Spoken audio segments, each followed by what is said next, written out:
الصحبة والخير في الجمعية, to come in the gatherings and in gatherings of remembrance of Allah, and to keep good company and to remind each other.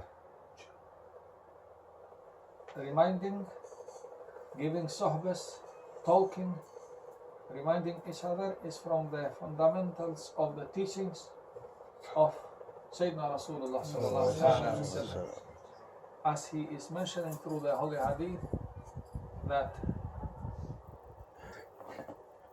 ad-din al-nasiha, the religion is advice, and to advise and to remind ourselves all the time about Allah's order and the way of Sayyidina Rasulullah sallallahu alaihi wasallam, increasing our wisdom, our knowledge, our understanding, and our piety through the remembrance of Allah, through learning of and following the orders and commands of Allah and the way of Sayyidina Rasulullah sallallahu alaihi wasallam. Gradually, step by step, we reaching to the position of purification of our hearts, to be for Allah and to be with Allah all the time. Maulana Shaykh Nadim, Qaddasallahu Sirrahu, all the times he used to call all believers, don't be in the state of ghafla, because ghafla, to be heedless, is the worst condition, because shaitan likes people to be in that position, to take them and teach them bad things and take them to wrong directions, to put them through his tricks and traps to make them fall down, to make them like him, because he had the knowledge, but he was not obedient to Allah's order, not respectful to his command and order. He became arrogant. And that knowledge did not protect him because he lost the adab. And tariqah is based on the adab. Very important. Before ilm comes knowledge. Before knowledge comes adab. Because knowledge is not enough to raise you and protect you. Olden days now become new fashion teaching Islam separated from the tariqah. No, olden days, if somebody was to teach Islam without three main fields of knowledge, that person wouldn't be alim or even treated as a Muslim. First is fiqh, to know the rules of the Holy Sharia. Because no tariqah without Sharia. Second, usul al-fiqh, the rules of the belief, faith, what we believe, our faith, what is about. And thirdly, the tasawwuf. Tasawwuf teaching piety and sincerity and purification of the heart.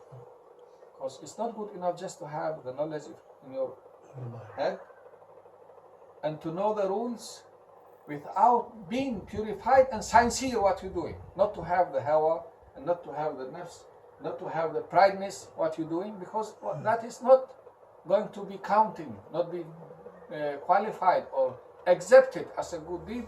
Whatever you're doing, if there is no sincere intention to please Allah, not show off, not for the show off. If anybody separating these three knowledges, then not considered even an alim or even to be a sincere believer.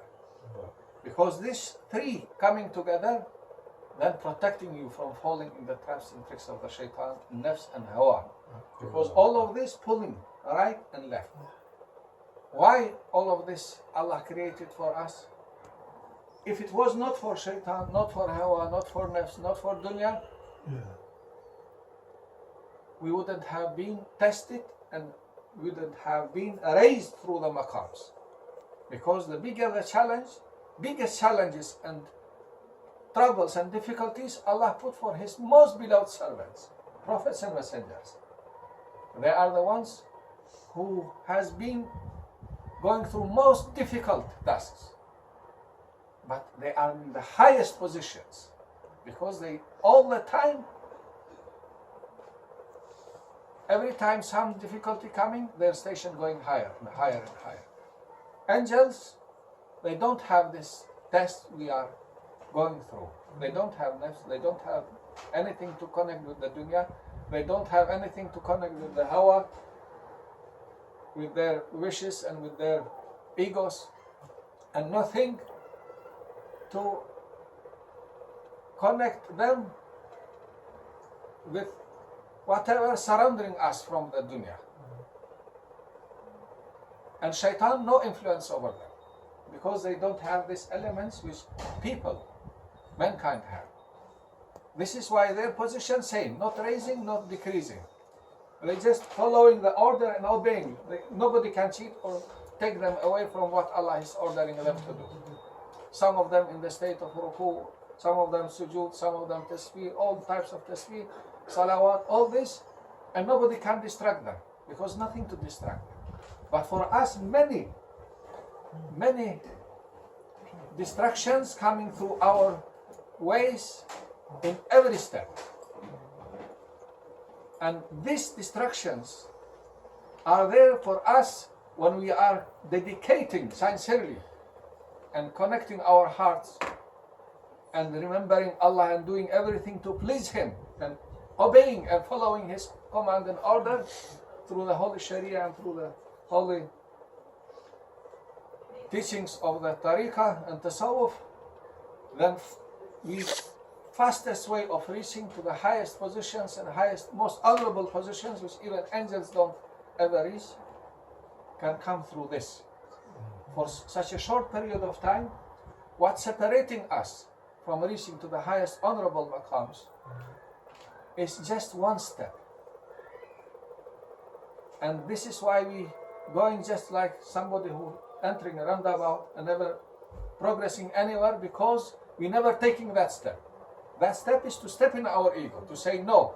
Whatever our ego ordering and commanding us, we opposing it. Once you oppose, the next step is the maqam of the salihin and awliya and people who will be dressed with all the dress of the hikmas and wisdoms and blessings and happiness through this life and hereafter. But shaitan never happy for believer to have such a dress. He wants them to be cursed like him. He wants people to be in trouble like him. He wants people to be hateless and to be in ghafla, not to take care for anything, just to go like haywanat, like animals, doing whatever their ego tells.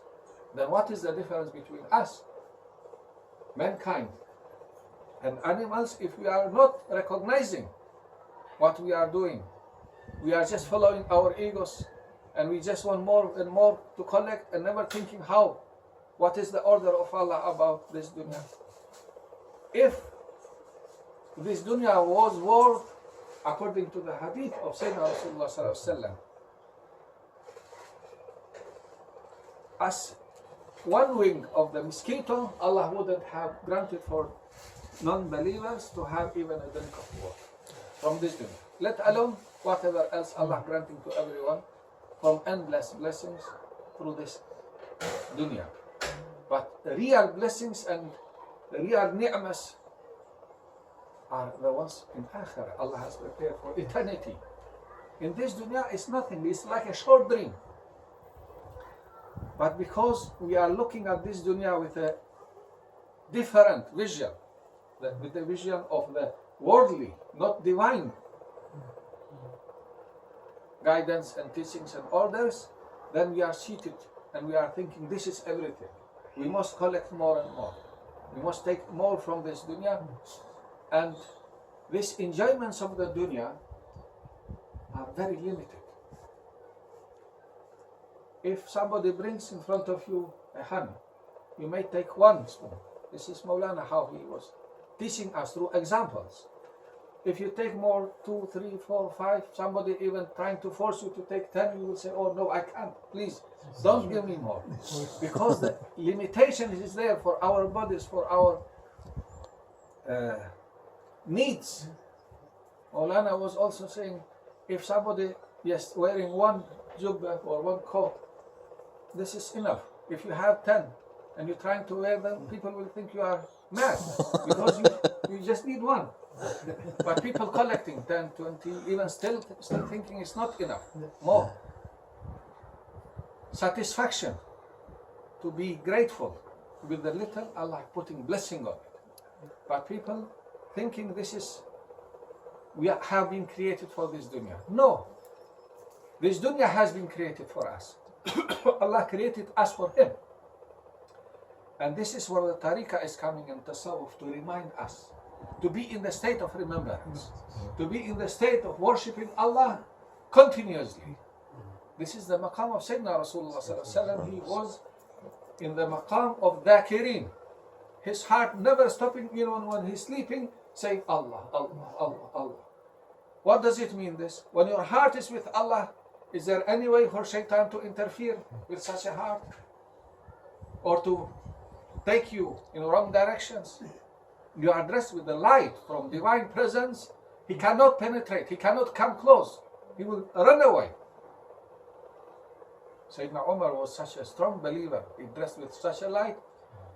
If he was to go through one street, shaitan will go to the opposite direction.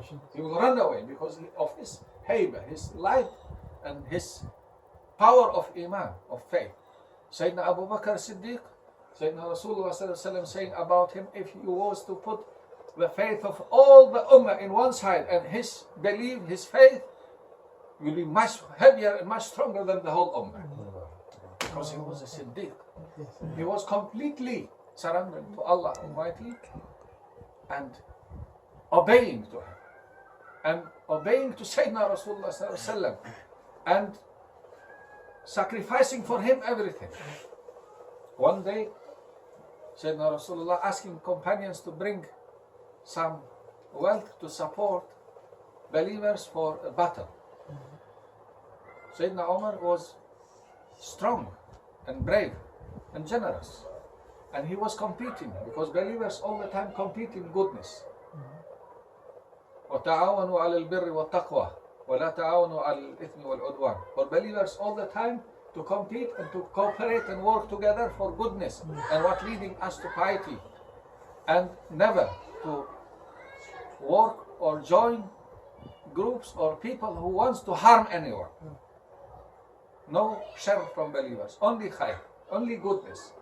لا ضرر ولا ضرار في الإسلام. Islam prohibiting for anyone to harm yourself or anyone else.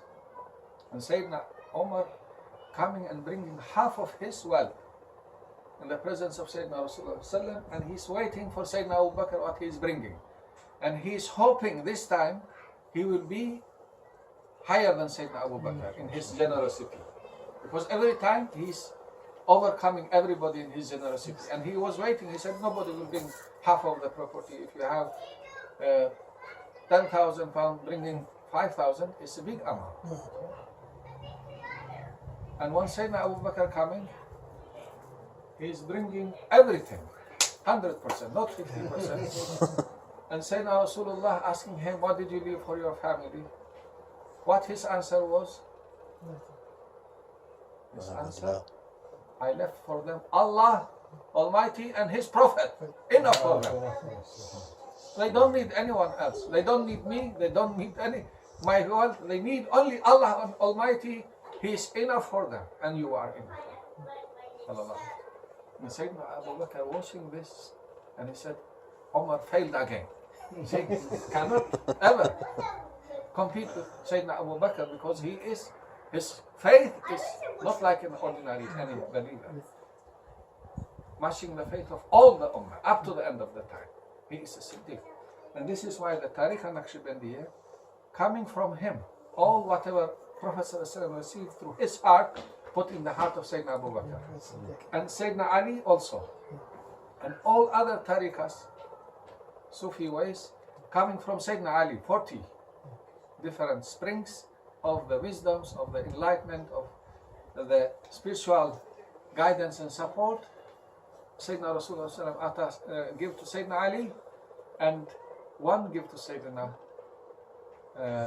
Abu Bakr Siddiq, and through golden chain coming and spreading throughout the world from Sayyidina Ali, barakah and ilm and taqwa, and Sayyidina Abu Bakr, what he received from Sayyidina Rasulullah was Prophet said of Sayyidina Ali that I am Madinatul Ilm, he is the city of the knowledge, and Aliyun Babuha, he is the gate. It means you have to enter from the gate, from the door, not from the window, if you want to enter someplace, otherwise you will be treated as a thief. And this is why the knowledge people receive in our time is like the thieves coming from window. You have to come through the ones Prophet ﷺ appointed them to receive the guidance and enlightenments and teachings with sincerity, through the golden chain, through continuous ilm, deen. The knowledge of Islam is not like any other ordinary knowledge. It's not like maths and physics and English. No. If you want to teach Quran, there is ijazah. It's a golden chain. Must be the one who is giving you ijazah has listened from the Prophet ﷺ generation after generation up to his time, reaching to us. Same in ilm al-hadith. If you don't have that an Abi Bakr, an Ali, an Umar, an up to the last one who has listened, that hadith is not counted as hadith. And same is in the tariqah, in tasawwuf. And people who were studying olden days in Islamic universities, if that teacher, if that Shaykh did not have ijazah, he cannot even teach or give ijazah to anyone. He must have ijazah himself in order to give ijazah to somebody in tafsir, in Quran, in hadith, in fiqh, and in tasawwuf. And like this, giving life. It's like you are connected. When there is a wire, there is no electricity, what happens? You will not get a light. Same, no, the way they're doing, you see some light, but it's from batteries, quickly finishing. But this one, when you put that, when you plug in, and it is connected through the way to the main station and main power station, it is continuous, it's not going to stop. And also, it's not going to give you the high voltage which will explode your bulbs. And this is what's happening now. These Wahhabis, they're giving the medicine which is maybe for a horse to a child. What happens to that child? Quickly he's blowing up in stations, in airplanes, in all these places, because there is no mind, no logic, no balance. Islam is balancing. It's all about balancing. They think they're doing something good for people, for Islam. They taking themselves to hell, and those who are also teaching them, all of them ending in the hell. Because Islam never teaching anybody to harm anyone. Prophet Muhammad sallallahu alaihi wasallam, he is mercy for all creation. How? You can go in his name and with his banner, Muhammadun Rasulullah, hurt women, children, innocent people. All people. How? Believers, non-believers, anyone in your way. This is real madness. Shaitanic cult. It's nothing to do with Islam. But this is happening all because we separated the ilm of tasawwuf from ilm al-fiqh and ilm al-usul al-fiqh. Because if you bring all of this together, people will reach to the station of piety, taqwa, and knowledge which is balanced and bring benefits, never brings any harms to anyone. Because when people following Shaykh and following the tariqah, they will not follow their egos anymore. If they don't know something, they will go and refer to people of knowledge or people of wisdom. Have you ever heard any of the Shaykh or awliyas telling their disciples, their murids, go and blow up yourself in the market, in the mosque, in the airplane? Never. You never hear this. Because they never act through their egos. All the times their hearts receive inspiration and wisdoms, not just from what is in the books, what is from coming from divine presence, because they are sincere ones. And all of us invited to be among those sincere people, but all we need is to take that first step, to step on our egos, to say no to our egos, and to keep the adab, and keep the order and command of Allah, and be obedient servant, be Rabbani, be obedient servant to Allah, and follow His command and order, be muti'an, listening and obeying to Allah's order and Sayyidina Rasulullah sallallahu alaihi wasallam teachings and command. Then next step, you become Rabbani. If you asking something, quickly your dua answer. And if you say to something to be, it will be. Because you are not saying for yourself, you're saying for something to benefit Allah's creation, and Allah knows your intention, making for your dua quick to happen. Allah grant us to be among His obedient servants. And protect us from all the fitness of Akhir Zaman. And give us wisdoms and bless us with the enlightenments and mahabba of awliyaullah and salihin. And keep us in the right path. Because istiqamah is better, going and keeping the direction in the right direction. It is better than having thousands of miracles. Allah keep us in the right path and give us, inshallah, husnul khatimah. All of us to have good ending. To leave this dunya and Allah is pleased with us and we are pleased with Him. Sayyidina Rasulullah grant us His shafa'ah in the day of mahshar, in the day when nobody will be for you. Everybody will be running away from us, family, children, parents, friends, everyone, but He will be ana laha. I am for you. I will be that day to ask from Allah Almighty to forgive us for His sake. Amin. Amin. وصلى اللهم على سيدنا محمد النبي وعلى آله وصحبه أجمعين. وآخر دعوانا أن الحمد لله رب العالمين. الفاتحة.